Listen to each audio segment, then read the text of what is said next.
hermanos, que el Señor les bendiga, muy buenas noches. Sean todos bienvenidos una vez más a la casa del Señor.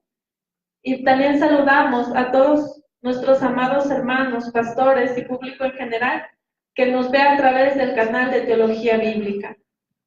Es un placer, amados hermanos, poder servirle y predicar la palabra del Señor. Y vamos, por favor, a dar paso a nuestro pastor y profesor, Juan José Muro.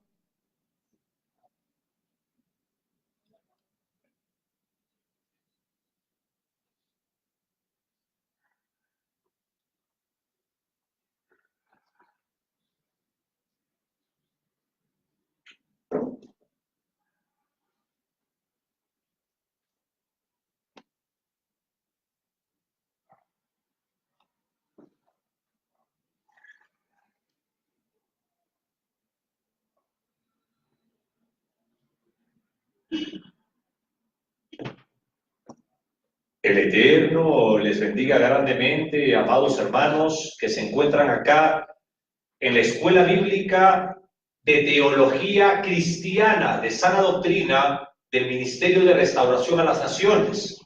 Y queremos saludar a todos los que nos ven por la televisión cristiana en el Ecuador, en Sudamérica, Centroamérica y Norteamérica.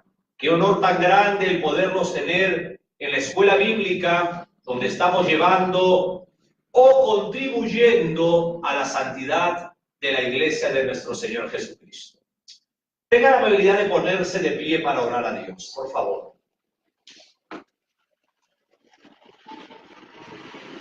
Eterno y soberano Jehová, en el nombre de nuestro Señor Salvador, nuestro Señor Jesucristo,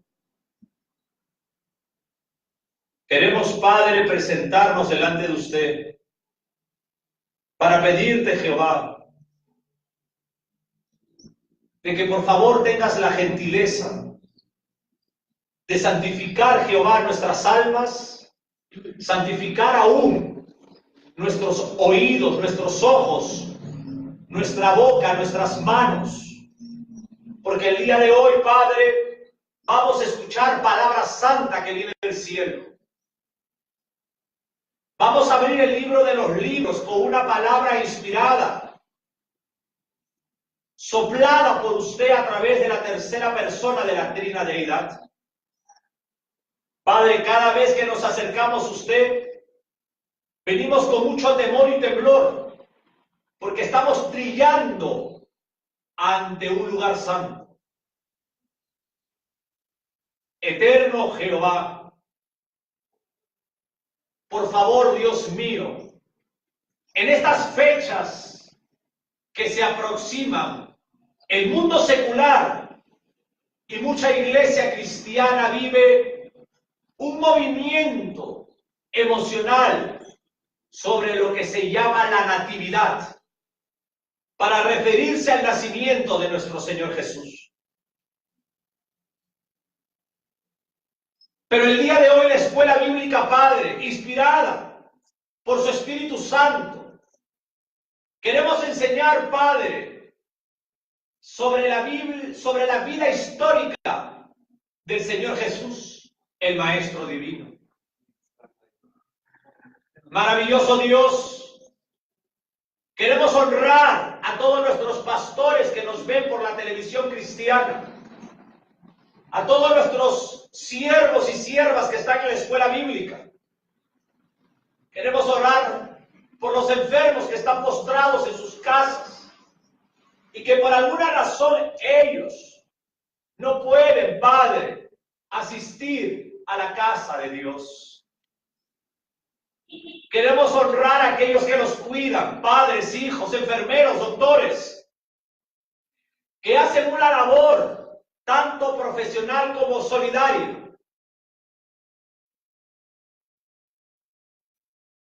Queremos, Padre,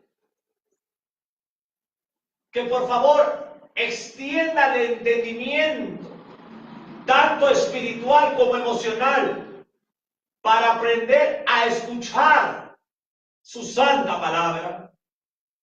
Ayúdanos, Dios mío, a aplicar la Biblia a nuestras vidas. Reconocemos la soberanía soberanía de Dios en esta escuela de teología bíblica. Reconocemos la gracia salvífica y reconocemos que la Biblia es palabra infalible e inerrante. Amado Dios, gracias en el nombre del Señor Jesucristo. Amén. El pueblo puede tomar asiento y la hermana Yasmín, tengan todos la amabilidad de ir al Nuevo Testamento, al Evangelio de Lucas. Vamos por favor al capítulo 2 y vamos a leer desde el versículo 41 hasta el versículo 52.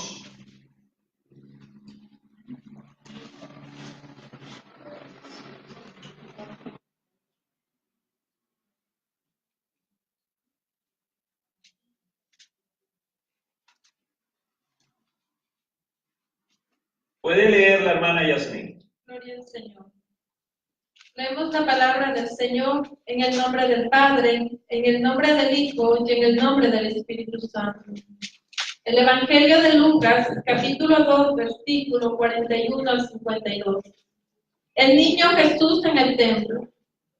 Iban sus padres todos los años a Jerusalén en las fiestas de la Pascua. Y cuando tuvo 12 años, subieron a Jerusalén conforme a la costumbre de la fiesta. Al regresar ellos, acabada la fiesta, se quedó el niño Jesús en Jerusalén, sin que lo supiese José y su madre. Y pensando que estaba entre la campaña, anduvieron camino de un día y le buscaban entre los parientes y los conocidos. Pero como no le hallaron, volvieron a Jerusalén buscándolo. Y aconteció que 3 días después le hallaron en el templo, sentado en medio de los doctores de la ley, oyéndoles y preguntándoles. Y todos los que le oían se maravillaban de su inteligencia y de sus respuestas. Cuando le vieron, se sorprendieron y le dijo a su madre: Hijo, ¿por qué nos has hecho así? He aquí, tu padre y yo te hemos buscado con angustia. Entonces él les dijo: ¿por qué me buscabais? ¿No sabíais que en los negocios de mi padre me es necesario estar? Mas ellos no entendieron las palabras que les habló. Y descendió con ellos y volvió a Nazaret, y estaba sujeto a ellos. Y su madre guardaba todas estas cosas en su corazón. Y Jesús crecía en sabiduría y en estatura, y en gracia para con Dios y los hombres. Gloria a Dios. Hemos leído una hermosa porción del Evangelio de Lucas.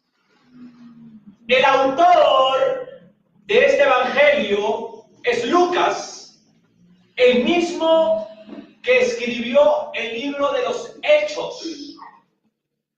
A mí, como profesor, me encanta el Evangelio de Lucas y también el libro de Hechos. Y le voy a explicar por qué. Porque el estilo de Lucas es el de un autor académicamente preparado. Entre todos los evangelios, Lucas fue un autor académico por ser médico. Cualquiera no es médico académicamente. Por eso, la medicina muchas veces es honrada con largos años de estudio, más que cualquier otra carrera.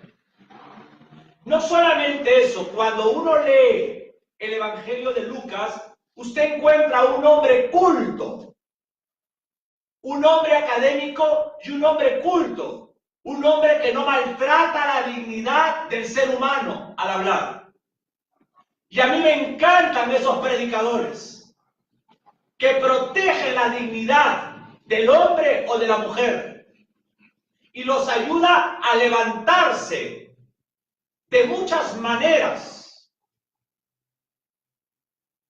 Lucas escribió como un historiador meticuloso, con frecuencia dando detalles que ayudaron a identificar el contexto histórico de los acontecimientos. Por ejemplo, Lucas es el evangelista que habla de gobernadores. Y cuando uno va a la historia, existieron tales gobernadores. Y es por eso que la historia secular, la geografía secular, queridos hermanos, discípulos, alumnos de la escuela bíblica, muestra que la Biblia sí es palabra de Dios. Porque si Lucas habló de ciudades que existen en la geografía, es porque la Biblia es verdad. Si Lucas habló de tetrarcas, gobernadores, de emperadores, y existieron en el mundo secular de la historia, es porque la Biblia, el Evangelio de Lucas fue verdad. El día de hoy estamos viviendo, no sé si llamarle una fiebre, un deseo, una actitud, una emoción de multitudes esperando el 24-25 de diciembre para festejar lo que se llama la Natividad o Navidad. La doctrina de la cristología, doctrina fundamental. Cuando yo digo doctrina de la cristología, estoy hablando enseñanzas teológicas sobre la vida del Señor Jesús. Para entender sobre la natividad, sobre el propósito del Padre, sobre su Hijo, en los años de nacimiento y crecimiento hasta su muerte y resurrección del Hijo de Dios, hay que saber la cristología. Y hay algo interesante que el versículo 49 nos educa, algo profundo en la teología de este versículo. Entonces Él les dijo, ¿quién le dijo? Un niño de 12 años. Escúcheme bien. Un niño de 12 años le dice a José y a María, ¿por qué me buscabais?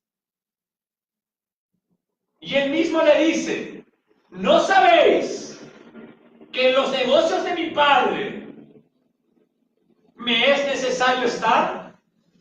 Un momentito. María no trabajaba y José era carpintero, pero el Señor Jesús estaba en el templo. Entonces no eran los negocios ni de María ni de José. El Señor Jesús, a los 12 años, Él tenía autoconciencia de su deidad. En el mundo de los liberales, dicen aquellos que el Señor Jesús, desde su nacimiento hasta el bautismo, no tuvo ninguna conciencia de que Él era Dios. Bueno, señores liberales, señores religiosos, señores sectarios que me ven por la televisión cristiana, ustedes son mentirosos. Y yo les voy a demostrar que el Señor Jesús tenía autoconciencia que era Dios. Solamente este versículo es claro y lógico, razonable para nuestra mente. ¿Por qué me buscáis? Si en los negocios de mi Padre, donde se habla de Él, donde se lee la Torá en ese entonces, en las sinagogas, en los templos judíos, debo de estar. Cuando el Señor Jesús tenía 12 años de edad, sus padres representativos van al templo y le preguntan, nos has tenido preocupado. Y el Señor Jesús le dice, un momentito, en las cosas de mi Padre es necesario estar. Es necesario estar. El Señor Jesús tenía autoconciencia mesiánica. Cuando yo digo la palabra mesiánica, Mesías, en el hebreo es Mashiach. Mashiach, el Mesías. Y en el griego es Jocristos, el ungido. Mashiach en hebreo, porque el Antiguo Testamento fue escrito en hebreo. Y el Nuevo Testamento fue escrito en griego. Mashiach significa Mesías, lo que en griego significa Jocristos, en griego, el ungido, el Cristo. Cuando la Biblia dice Cristo, está diciendo el ungido del Padre, el enviado de Dios a la tierra.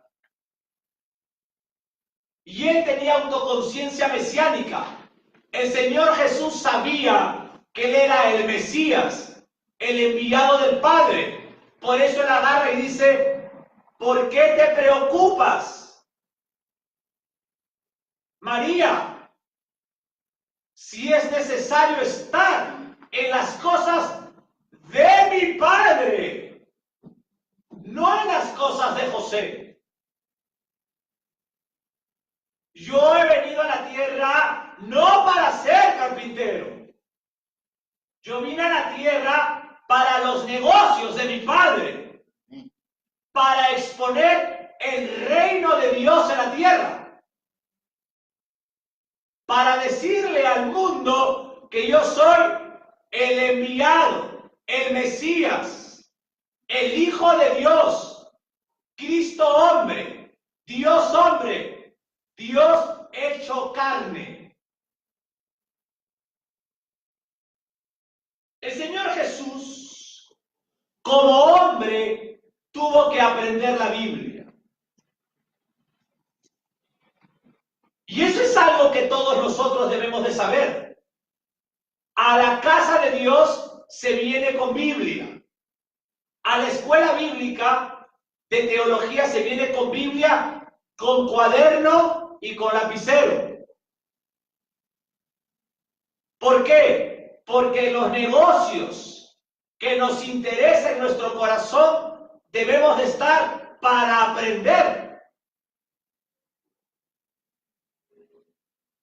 Aún el padre de la relatividad, Alberto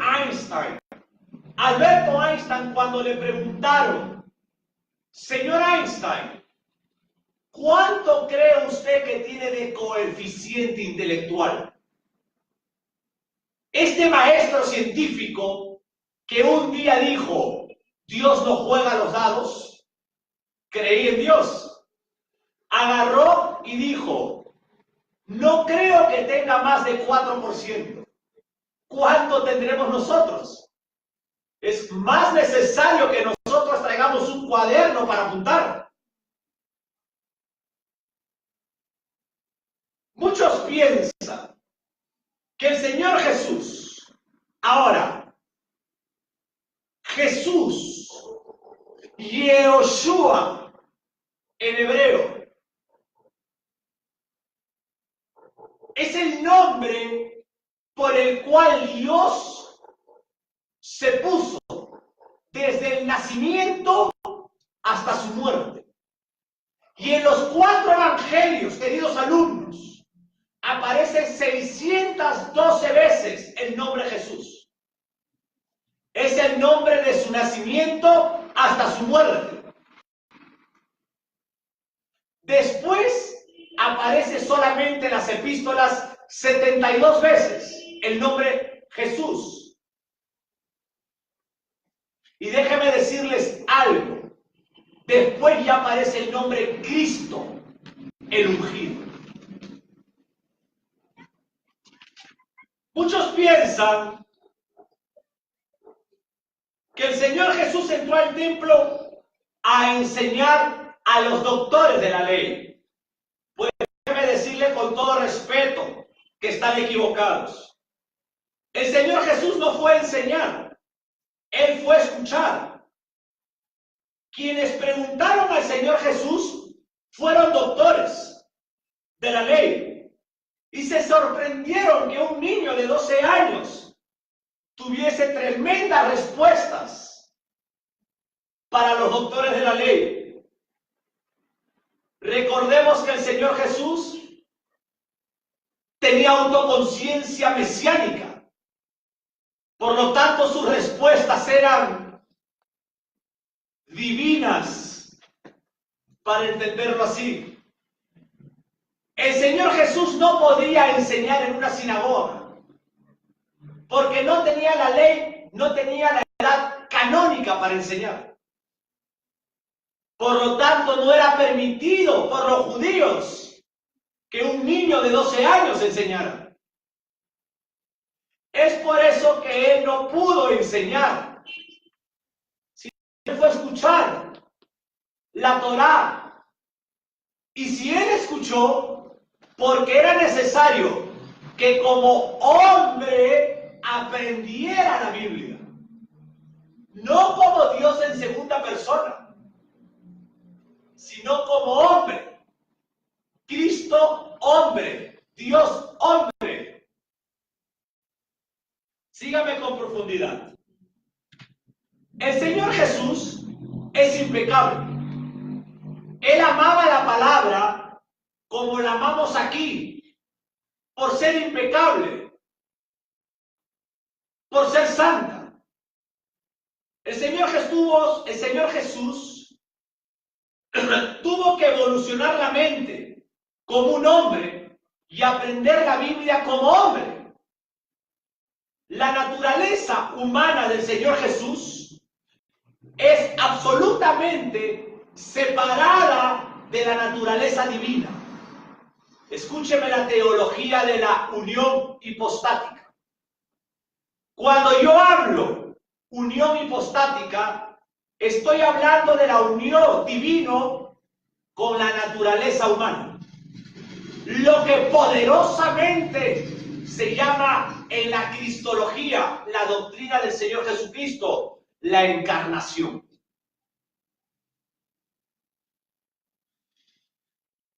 No hay una mezcla. Hay una naturaleza humana y hay una naturaleza divina. No es una mezcla. Hay una naturaleza humana y hay una naturaleza divina. La comunicación de propiedades entre una naturaleza y otra naturaleza se establece por medio de la naturaleza divina del Hijo de Dios.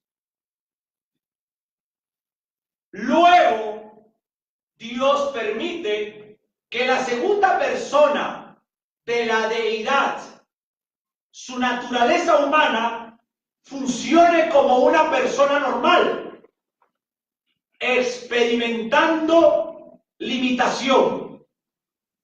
Por eso, en la teología de Juan, si nosotros recordamos ese versículo, por favor, Juan, que aquel verbo fue hecho carne, lea. Juan 1, 14.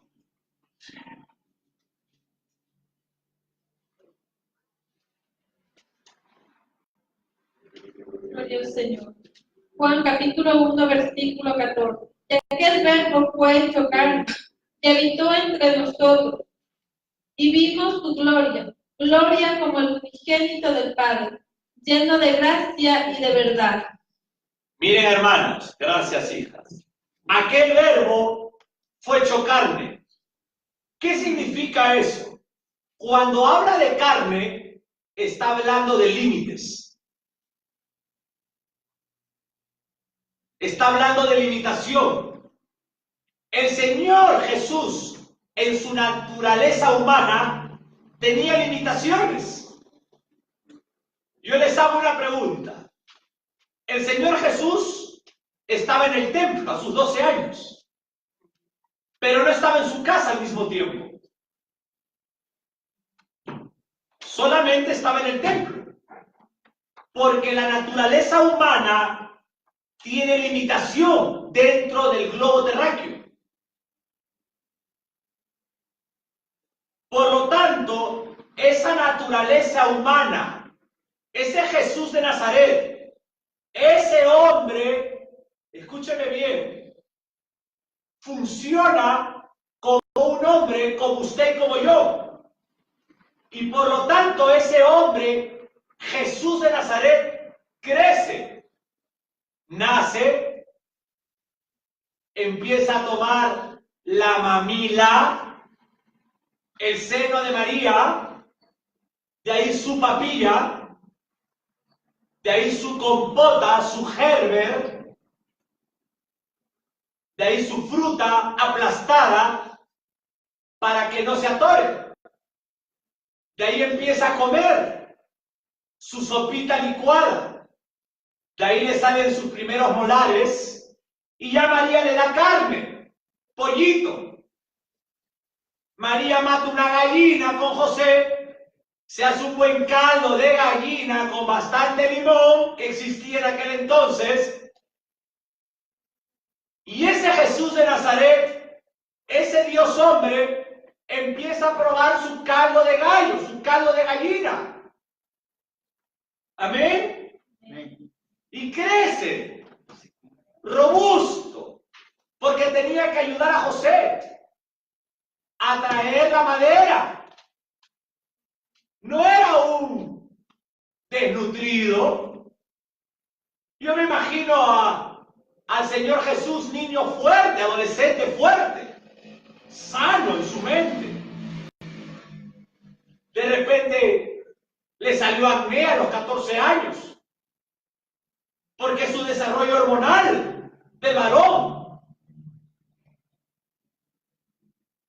Y dice la Biblia, tenga la amabilidad, en el Evangelio de Lucas, capítulo 2, versículo 52. Y Jesús crecía en sabiduría y en estatura, y en gracia para con Dios y los hombres. Gracias. Mira lo que dice. Jesús crecía. Su naturaleza humana, cuando dice Juan que aquel verbo fue hecho carne, carne es limitación. Tiene que nacer y reproducirse.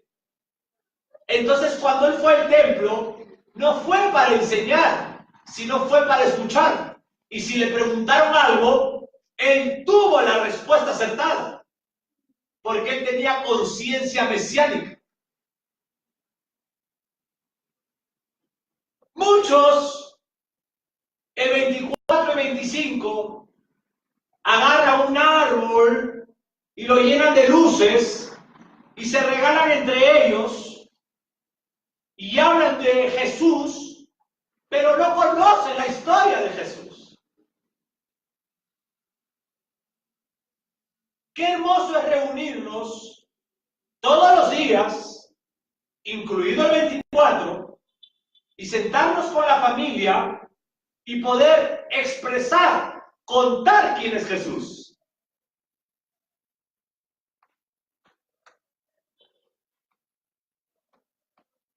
Jesús crecía en sabiduría. Entonces, por ser una naturaleza humana, crecía en conocimiento. Amén. Y crecía en estatura. 90 centímetros, 1,10 m, 1,30 m, 1,50 m, 1,60 m. Empezó a crecer como usted y como yo. Creció en gracia para Dios. Porque como él es obediente, Dios le daba más gracia. Y también la gracia era para los hombres. Cuando usted predica el Evangelio de la salvación, muchos nos dicen, no, pero usted es convincente, ¿no? Usted tiene algo que me hace convencer. Es la gracia de Dios en nosotros para para los hombres. No es porque yo sea alto o porque usted sea muy bonita, con todo respeto. Es la gracia de Dios en usted. Cuando el último de los apóstoles, ya no hay más apóstoles, el apóstol Pablo, frente al rey Agripa, recordemos la maravillosa historia. Me encanta Pablo como Lucas. Le voy a explicar, porque Pablo y Lucas tenían una semejanza, que los dos eran académicos y los dos eran cultos. Y déjenme decirles algo que debemos de aprender de estas personas en la escuela de teología bíblica y en todos los concilios. Cuando el apóstol Pablo estuvo con el rey Agripa, el apóstol Pablo no fue donde el rey Agripa a decirle: mira, rey Agripa, usted es del diablo. Arrepiéntase, porque le espera el infierno, rey. Los juicios de Dios van a venir sobre usted. No. Pablo fue como un hombre culto. No le gritó. No ofendió su dignidad como debe de ser un predicador. Un predicador no tiene por qué ofender la dignidad del oyente, así sean católicos. Uno debe de predicar el evangelio, pero no maltratar la dignidad del hombre, porque eso es pecado delante de Dios. La verdad puede humillar a cualquiera, y eso es responsabilidad de Dios, su palabra. Pero yo no soy nadie para maltratar a alguien. Y él fue y le dijo al rey Agripa, con altura, con educación. Escúcheme bien. Él fue y le dijo: señor rey Agripa. Y le habló con un nivel académico y cultural. ¿Y sabe lo que le dijo el rey Agripa? El rey Agripa, millonario de aquel entonces, le dijo: Pablo, le dice, por poco me convences. Porque el cristiano, alumnos, no es un peligro para la gente. El cristiano no puede ser una amenaza para el vecino o para la familia. El cristiano es un hombre de paz que lleva bendición. Cuando el apóstol Pablo estuvo con los griegos, cuando él agarró y entra, ve que adoraban a diferentes dioses. Pero por ahí habían pensadores filosóficos. Y por ahí había un letrero que decía: aquí adoramos al Dios desconocido. Y Pablo, cuando entró donde estaban los pensadores, los encorbatados griegos, aquellos pensadores como Sócrates, Platón, Aristóteles, hombres de un nivel muy alto intelectual, el apóstol Pablo no fue y le dijo: miren, atenienses, griegos, ustedes se van a ir al infierno para adorar al Dios desconocido. No. Él agarró y le dijo: veo que ustedes vienen en busca del Dios desconocido. Y yo vengo a hablar de ese Dios desconocido.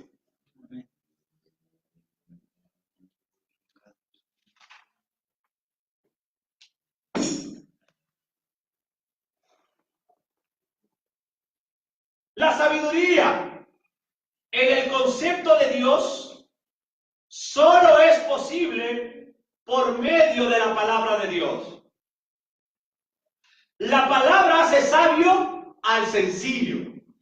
Y el Señor Jesús más adelante dijo: yo soy manso y humilde. El Señor Jesús creció como hombre. ¿Por qué? Porque era hombre. Yo te pregunto, ¿el Señor Jesús como hombre tenía prerrogativas divinas?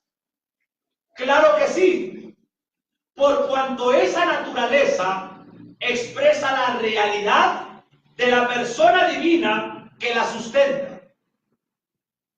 El Señor Jesús tiene conocimiento sobrenatural. Claro que sí. El Señor Jesús no necesita que nadie le diga nada, porque Él sabía todo lo que había dentro del hombre. La Biblia dice que el Señor Jesús ve a la distancia el asna y el pollino atado. Y el Señor Jesús sabe que su amigo Lázaro había muerto. ¿Y qué hace el Señor Jesús cuando supo que había muerto su amigo Lázaro? Muy sencillo. ¿Cuántos días esperó para ir a verlo? ¿Por qué esperó 4 días? Se lo voy a responder. En la teología hebrea, esto es muy importante, amados pastores, en la teología hebrea, los judíos, en los tiempos de Cristo, decían que el alma estaba en el cuerpo 3 días. Y si no había vida, el alma se iba. El Señor Jesús esperó 4 días para que los que creían en esa teoría vieran que Lázaro estaba bien muerto, para que el Señor Jesús expresara su omnipotencia. Vuelvo a decirlo para que lo entiendan. Había una historia en la teología hebrea que si al tercer día resucitaba un muerto, es que no estaba muerto. Y el Señor Jesús esperó 4 días, porque si resucitaba a Lázaro al tercer día, iban a decir, no, tú no eres Dios, ni el Mesías. Si acá nosotros creemos en la superstición hebrea, en el misticismo hebreo, que al tercer día puede resucitar. Entonces el Señor Jesús esperó que estuviera Lázaro bien muerto, bien morado. Porque antiguamente no es como acá ahora, que se muere el hombre y le ponen su terno. Hasta los mejores zapatos le ponen al muerto. La mejor corbata de seda del muerto. Le ponen sus algodoncitos en la boca, en la nariz y en los oídos. Antiguamente no. Morían como momias. Eran enterrados en vendas y en sábanas. Por lo tanto, imagínate a Lázaro, hermano. Lázaro estaba tieso, morado por la muerte, porque ya no tenía sangre circular, lleno de trombosis su carne, y morado porque estaba apretado, hermano. Ese cuerpo ya no tenía cómo respirar, ni al tercer día. Y el Señor Jesús dijo, voy a esperar el 4.º día para que sepan que yo soy Dios. Juan 11:39. Veamos qué dice la teología de Juan. Capítulo 11, versículo 39.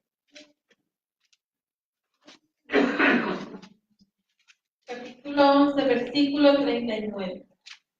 Dijo Jesús, quitad la piedra. Marta, la hermana del que había muerto, le dijo, Señor, hiede ya, porque es de 4 días. ¿Se dan cuenta?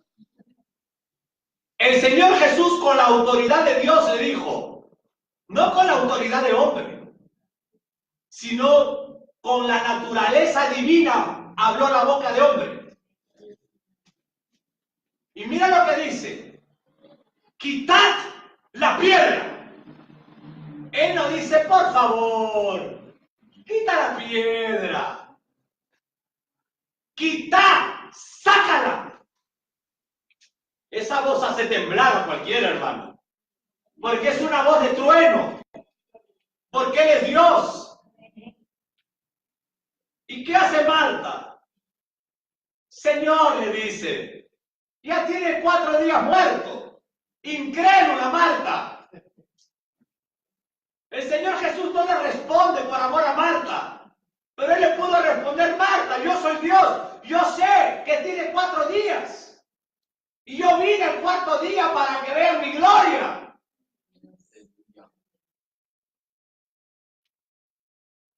¿Aún Marta no sabes quién soy yo? Quita la piedra. ¿Y quién es el que levanta al muerto? Dios. ¿Quién es el que nos llama a nosotros como muertos espirituales a una vida espiritual? Solamente Dios. Miren acá, saca la piedra y yo me imagino así al maestro. Lázaro, hermano, morado, tieso, sin conciencia, no tenía mente. Morado, hermano, horrible, Lázaro abajo de las sábanas. Y Dios le dice: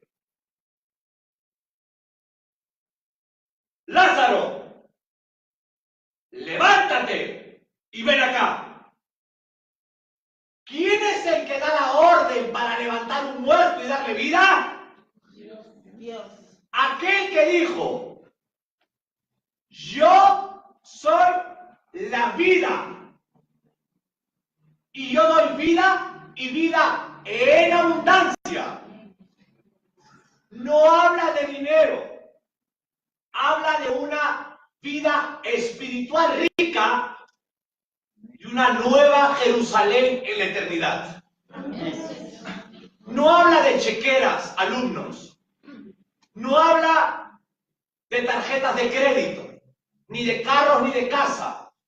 Vida y vida en abundancia es una vida física llena de la riqueza espiritual, de la gracia salvífica, de la gracia de Dios hacia uno y hacia los hombres. Y habla de una vida eterna, una Jerusalén con calles de oro y mar de cristal.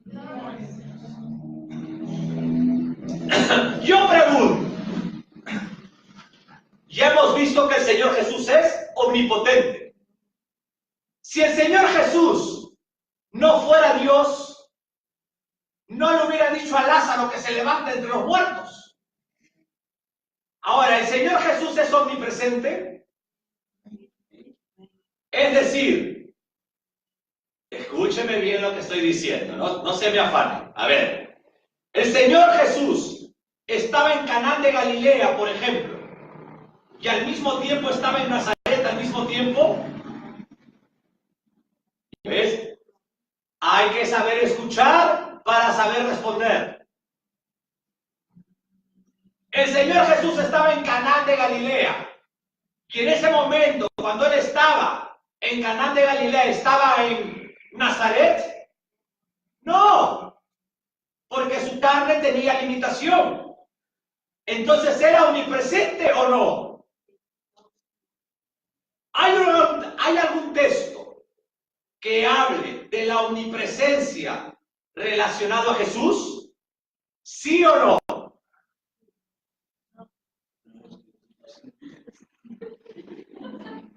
Ese es lo lindo de la teología bíblica. La Biblia dice, escúcheme bien, el Hijo, el Verbo que está en el seno del Padre. ¿Se dan cuenta? El Verbo, el Hijo, que está en el seno del Padre. Y Jesús estaba en la tierra también. Estaba en el seno del Padre, pero también estaba en la tierra. Dar una alabanza al Rey, hermano.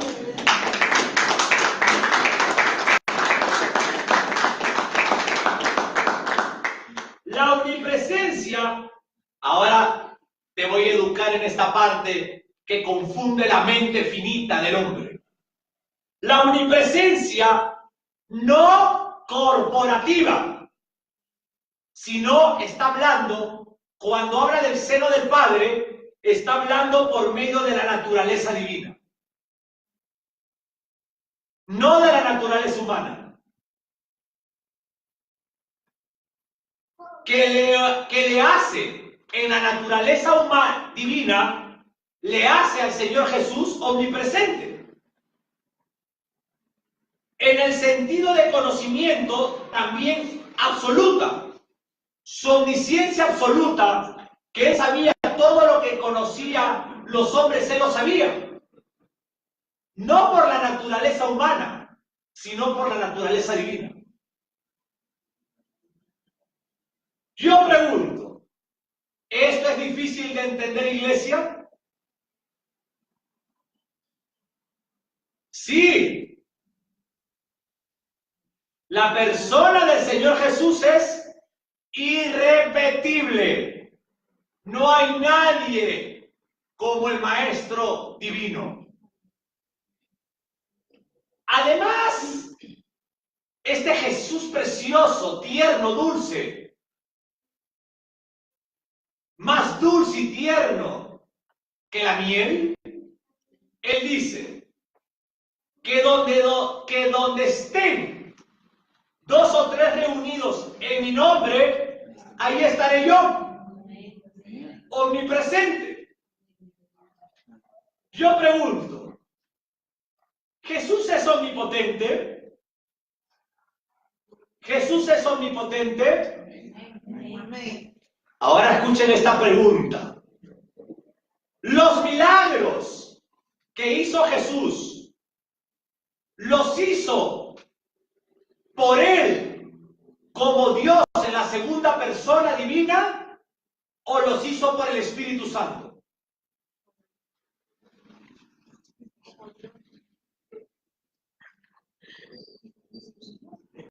La Biblia dice que yo, por el dedo de Dios y por el poder del Espíritu, echo fuera demonios.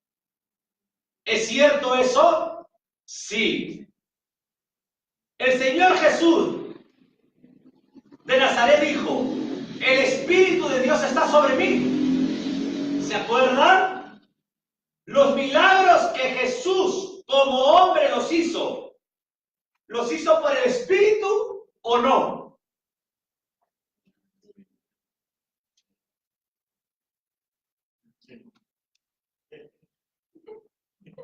Por eso les hice una pregunta. Iglesia, ¿es difícil entender esto? Jesús hizo las señales mesiánicas que consisten en milagros por el poder del Espíritu. Al Mesías no se le iba a dar el Espíritu por medida. Escúcheme bien. Pero también, miren esta parte, escuchen esta parte, pero también las hace en su autoridad plena como segunda persona de la deidad de Dios. Él dijo, el Espíritu está sobre mí y me ha enviado. Pero también Él hace milagros bajo su deidad. Cuando Él dice al mar, calla y enmudece. Vamos por favor para terminar a Marcos 4:39 rapidito. Marcos capítulo 4:39. Amén. Y levantándose, reprendió al viento y dijo al mar, calla, enmudece. Y cesó el viento y se hizo grande bonanza. ¿Se dan cuenta? Y una de las grandes cosas que se manifiestan en la omnipotencia de Jesús es que nunca se refirió a Dios para hacer milagros, sino que el Señor Jesús, como Dios, se levantó y le dijo al mar, mar, calla y enmudece. El Señor Jesús, como Dios, le dijo al muerto, Lázaro, levántate y sal de ahí. El Señor Jesús hacía milagros por el Espíritu y hacía milagros como Dios en la segunda persona de su deidad. Gracias, ha sido un honor muy grande el poder haber compartido con ustedes la hermosa doctrina de la cristología. Gracias por haber venido a una clase más en vivo. Y este domingo, preciosos hermanos, vamos a comenzar con el estudio más hermoso de toda la Biblia. Para mí es el Evangelio en miniatura. Se llama la Epístola de los Romanos. Vamos a agradecerle a Dios. Ahí sentaditos quédense. Siéntese, hermano. Gracias a todos nuestros pastores que nos ven por la televisión cristiana, a nuestros hermanos en general y a todo el pueblo que ha venido el día de hoy. Cierren sus ojos, tengan la gentileza. Padre amado, eterno Jehová, en el nombre del Señor Jesús, usted nos ha brindado el honor más grande de exponer la doctrina preciosa de la cristología. Gracias, precioso Dios. Gracias, precioso Rey.